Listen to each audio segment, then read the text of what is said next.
फूलकोबी तरकारी तो खाई आ मिल मेकर रे भी खाई जोटा को कहते सोयाबीन तरकारी किंतु केबे फूलकोबी आउ मिल मेकर कॉम्बिनेशन ने केबे तरकारी बने खाई जदि खाई ना ताले आज ट्राई करंतु देखंतु आउ बने खातु ताले ढेरी न करी आज आसंतु शिखिबा फूलकोबी आउ मिल मेकर एई तरकारी।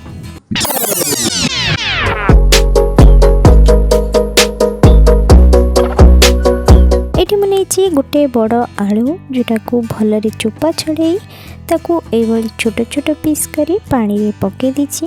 किछि नेची ग्रीन मटर ऑप्शनल आपण पाखरे जदी अछि नियंतु नरे नाही स्किप कर दियंतु। आउ किछि नेची मिल मेकर जोटा को मो पानी रे बतुरे नेची बंधु। आउ एठी किछि नै जायछि फूलकोबी को एभली पाखुड़ा छड़े रखिछि। मसला पाई मो एठी नेची गोटे बड़ पियाज ताकू एभली छोट छोट पीस करी काटि नेची। अदा पटिके जोटा को भी मो चोपा छड़े काटि नेची। आउ रसुण 4 ରୁ 5 गुला ताकू भी चोपा छड़े एभली छोट छोट पीस कर नेची। आउ गोटे नेची बड़ टमाटो को भी मो एभली देखंतु छोट छोट पीस करी काटि नेची। प्रथमे आमे कौन करवा गोटे जगार किसी पानी नहीं जावा पानी नहीं से अल्प हलदी गुंड पकई आम कोबी को ये बुड़े देवा कारण कोबी रे आमर पोक थाए तो से प्रथमे आम हलदी पानी रे कोबी को भलरे धोई नबा। एबे आमर जो सोयाबीन अच्छी सेटा भी भलरे फुली गलानी तो आम पानी को एभली चिपुड़ी ताको गोटे थाली को काढ़ी नबा। तो ये मु सब सोयाबीन को चिपुड़ी गोटे थाली को काढ़ी नेली। सोयाबीन क्वांटिटी आपण हिसाब से नेबे आपन को जति इच्छा सेति नेबे किंतु सोयाबीन जी ने फूलकोबी तार डबल ने। एबे फूलकोबी की भी मु पानी रू काढ़ी गोटे प्लेट रखी नौची। एबे गोटे कड़ाई गरम करी से 2 ରୁ 3 चम्मच तेल दे दबा। तेल टिके गरम हेले से आमे गोटा जीरा दे दबा गोटे चम्मच। तेठी मु गोटा जीरा नेली तापर सुखिला लंका 2टा नबा।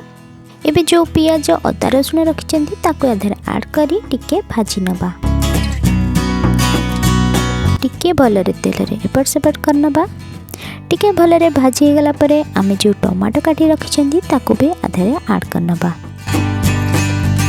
एठी मु टमाटो को भी ऐड करनेली। एबे टमाटो को पियाज अदा रसुण सहित भलरे टिके मिसई भाजी नबा। टिके समय भाजी दे ताको कवर करनबा जेमती टमाटो टिके सिझी जिवो। एबे कि समय परे आमे कवर करी देखिबा टमाटो टिके हल्का सिझी जाईची आ भलरे भाजी गलानी। तो एबे आमे कौन करबा ताको गोटे मिक्सचर जार रे काढ़ी नबा। मिक्सचर जार रे काढ़ी ताको किछ समय छाड़ी देबा ठंडा हवा पई। तो एबे तो ठंडा हवा भितरे आमे कौन करबा कड़े रे गोटे चम्मच तेल नै हम जो मिल मेकर माने सोयाबीन को रखिचंदी ताको आधरे ऐड करी लूण आउ हल्दी पकई आमे ताको भाजी नबा। एठी मु हाफ चम्मच लूण हाफ चम्मच हल्दी गुंड ऐड करी मिल मेकर को भल से भाजी नौची। टिके समय भाजी गला परे ताको हमें काढ़ी नबा गोटे प्लेट को। एबे कड़ाई रे 2 चम्मच तेल देई फूलकोबी को तदरे जो आलू हमें काटी रखिसंती ताको मिसई फूलकोबी आ आलू को भाजी नबा। एबे फूलकोबी भाजिला बेले भी आमे सेथिरे गोटे चम्मच लूण आउ हाफ चम्मच हल्दी गुंड देई ताको भलरे भाजी नबा। कोबी को कवर करिकी 1 ରୁ 2 मिनिट जाए ताको भलरे भाजीबा। ताको टिके समय भाजी गला परे आमे ग्रीन मटर को ऐड कर दबा। ग्रीन मटर ऐड कर साला परे ताको टिके एपट सेपट करनबा आउ किछि सेकंड पई ताको भाजी दबा। भाजी देई आमे फूलकोबी को मिल मेकर जोथि रखिचंती सेथरे ऐड करनबा। एबे जो आमे रखिथिले पियाज अदा रसुण ताको ठंडा गलानी ताको भलरे पेस्ट करनबा। पेस्ट करी गोटे जगह को काढ़ी नबा। एबे कौन करबा गोटे कड़ाई रे 3 ରୁ 4 चम्मच तेल देबे। तेल टिके गरम हेले आमे सेथिरे गोटे चम्मच चीनी ऐड करबा कलर पाई आउ फ्लेवर पाई।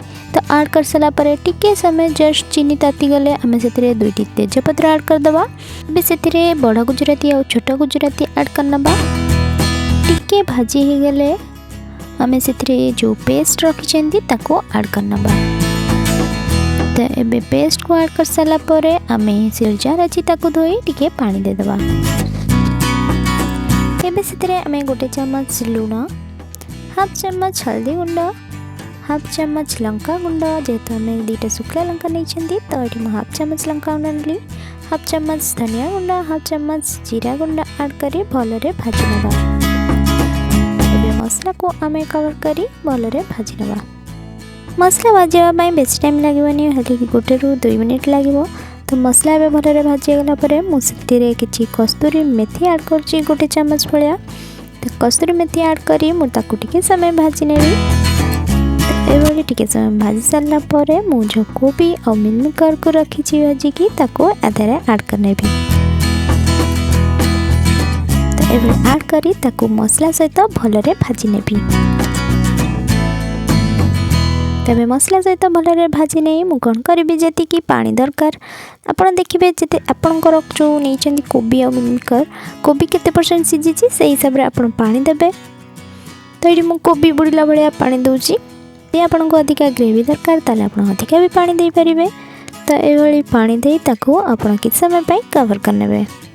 एबे 2 ରୁ 3 मिनिट पर कवर कले देखिए जदि कोबी भलरे सीझी जाइछि ताले आपण कोन करिवे गोटे चम्मच गरम मसला ऐड करनेबे। गरम मसला ऐड करी भलरे मिसई नेबे। मिसई दे आपण गैस को बंद करनेबे। जदि आपण को अधिका ग्रेवी दरकार ताले आपण पानी दे पारिबे न पछरे भी आपण चाहिए गरम पानी भी दे पारिबे। तो ये रेडी हो गला हमर फूलकोबी मिलमेकर टेस्टी टेस्टी तरकारी। ताले आपण जानतु ट्राए करंतु टेस्ट करंतु मते कमेंट करी जानतु आपन को यार टेस्ट केमती लागला। जदि आपन को भल लागी ताले वीडियो टी लाइक करंतु शेयर करंतु मो चैनल को सब्सक्राइब करंतु। आज मैं रही पुणी आसबे गोटे नुआ रेसिपी सहित। Bye bye take care.